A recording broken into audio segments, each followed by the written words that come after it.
It's something she's been doing for as long as we have rented this house together. When she is sleeping, normally in her deepest sleep, I've noticed she itches and scratches like there are bugs creeping between the hairs of her skin. Some days she wakes up with freshly scabbed scratch marks where she dug in too deep. Typically, I try and hold her hands before bed just to stop her from scratching, but I tend to get antsy when she falls asleep and I end up reading for a bit until I can doze off. Lately, it's been like insomnia, maybe due to anticipation of change. We have definitely been coming towards a turning point in our lives as our lease is ending. We have been sorting out what to sell and give away furniture-wise because we are moving out west and won't be bringing much with us. I collected everything else I could think of that would be worthwhile, with the intention of hitting a few pawn shops to see what I could get in return. I had some baseball cards and a PlayStation I never used. I even listed my TV for a great price online and got rid of it the next day. We planned to drive separately across the country, but we still didn't have that much space in 2 sedans. As I kept reminding her, I asked her if she had anything unnecessary that would take up too much space in our cars. She would only say she had everything handled and we had plenty of time, but I had been getting anxious over her inaction. I mean, she really seemed stuck in this place. That is one of the reasons I love her, a sentimental nature. She really appreciates what we have, and this place we lived in is a part of that.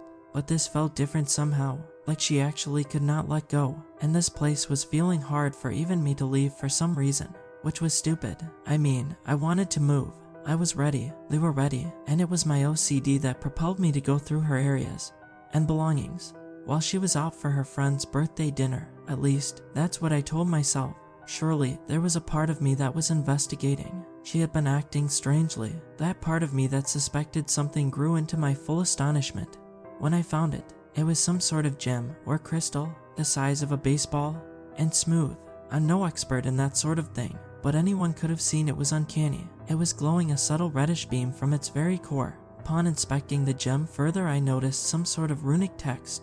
It was beyond my abilities to decipher even Spanish, let alone this. But it was then I started to feel I could understand, as if the runes were speaking to me, calls of my name in a long-lost universal language that we all comprehend when heard. It was then that I panicked and dropped the gem to the floor. I dropped down next to it. I gazed upon the glow illuminating towards me. I panicked and pulled myself back towards the wall. I caught my breath and pulled a pillowcase off the bed. I wrapped the gem thoroughly so the gleam of the gem ceased to show through the opaque linen wrap.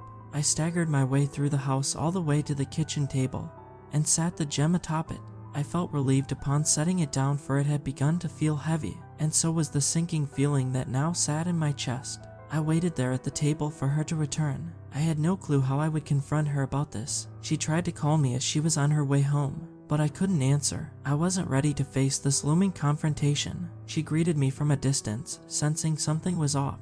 I bid her closer. That sinking feeling was dragging me deeper into the depths of what was covered in the pillowcase. I decidedly uncovered the gem because I came up with nothing to say. "What are you doing with that?" she had asked. I posed the retort that I ought to be asking her the same question. "That's mine, and you shouldn't have gone through my stuff," she had said, but I became flustered and pointed out that she had been concerning me with her recent behavior. She seemed aloof and was scratching worse than ever. And this gem, this object felt wrong, like it wasn't supposed to be here. I told her I needed to know where it came from, and then she made me feel like an asshole. She explained that it had been a family heirloom passed down for generations, from mother to daughter. It was a precious item for her, and she had been worried I was going to try and convince her to sell it. I wanted to believe her then, but something just felt off.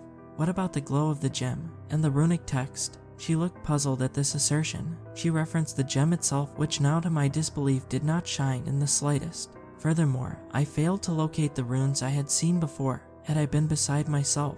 Was I hallucinating something this vividly? She calmed me as only she could. She rubbed my shoulders and played with my hair. I believed her when she said that everything was okay. She took the gem, which in her hands looked resiliently inert. For just a moment I was suspicious that the gem was hiding its true self from us. But she took my hand and led me to bed, and I followed as one does. It was when she started scratching that night that the suspicion came back.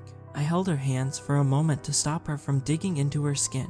This time her temperature had seemed to rise, and her skin felt clammy. Her arms struggled as she attempted to scratch herself. This fit was the worst I'd seen. I knew then what I had to do. I waited until she was in the shower.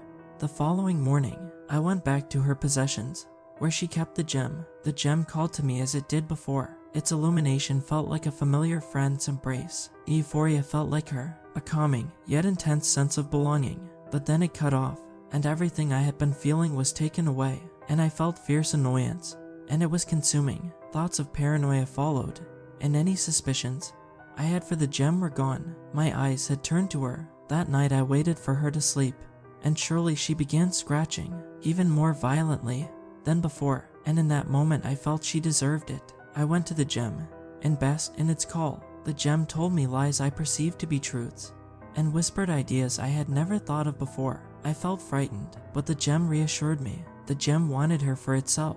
She had found the gem here in the basement, and she had lied about it because she wanted to be with the gem, too. As long as the gem could have her, I could have the gem forever. But this promise reminded me of a promise I had thought of making before, a promise of forever, a promise to her. I turned to her. She was clawing her skin. She was drawing blood in several areas. I felt the weight of every step as I went towards her, as if I were dragging chains coupling bowling balls. The gem called me back, but I trudged forward. I had to get to her by any means necessary. The rays of the gem's light brightened beyond vision. I blindly went onward. I instinctively outstretched my grasp, reaching for her. When I made contact with her, she was boiling over the pot with a fever, drenched in her sweat-dampened t-shirt and shorts. I had long since closed my eyes, but clenched them more tightly as I held her with all my strength. She shook rebelliously, attempting to scrape herself wherever she could reach. The gem amplified its call. A cackling resounded in the room, swirling with energy. I felt the heaviness leave my body, and lightness took over as if my bones hollowed and I'd achieved some form of buoyancy. My firm grasp around her felt strained, and she began to slip free. She scratched herself good and plenty in short bursts, blood ruining her nails. The gem hollered and heckled. I held onto her for all I could, and it felt as though hours upon hours passed before her heart rate slowed and her breathing steadied. The gem's volume faded, and the glow subsided. I panted still as I held her late into the morning. She woke with a start that she had overslept, but I reminded her it was the weekend. I told her to get ready for brunch and to take her good time like she likes, because I had an errand to run. Again, I waited for her to get in the shower, and gross as I was from the day before, I threw on a hat, and once again pulled a pillowcase from the bed. I sensed the gem had less power, perhaps, during this time of the day. Maybe its light could not outshine the glisten of the sun. It faintly called to me, a pinch of remorse in its tone. I rapped it decisively. This was over, but it wasn't over. I brought the wrapped gem to my car and started up the engine. I noticed that the gem's call was slightly louder in the confined space of the vehicle. I rolled down the windows to let in some air. My plan was to drive to the nearest river, where the county meets the city, and chuck the gem to the very bottom. It couldn't bother us down there, I reassured myself. I calmed down and actually started to block out the gem's call. It tried to grow louder, but I held fast. I tried to remember her. I needed to picture her, but it distracted me just enough to miss my exit.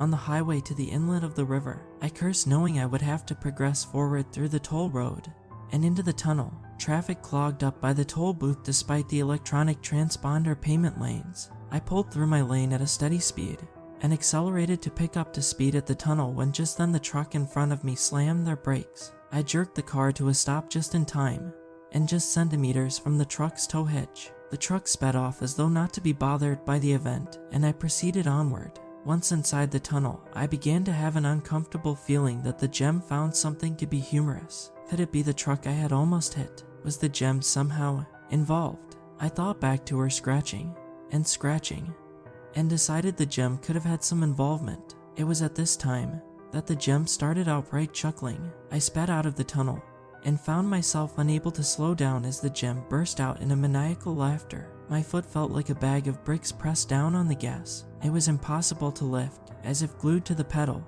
I steered off to the side to avoid a collision. Drivers honked as I blew past them on the shoulder. The wind whipped my face through the open windows, which now made the chaotic chortling slice thin slashes in my face. The sound had left blood dripping from my cheeks. I looked off over the side guardrail, where the river could be seen in the distance. If I couldn't stop the car, I could make it go where I wanted.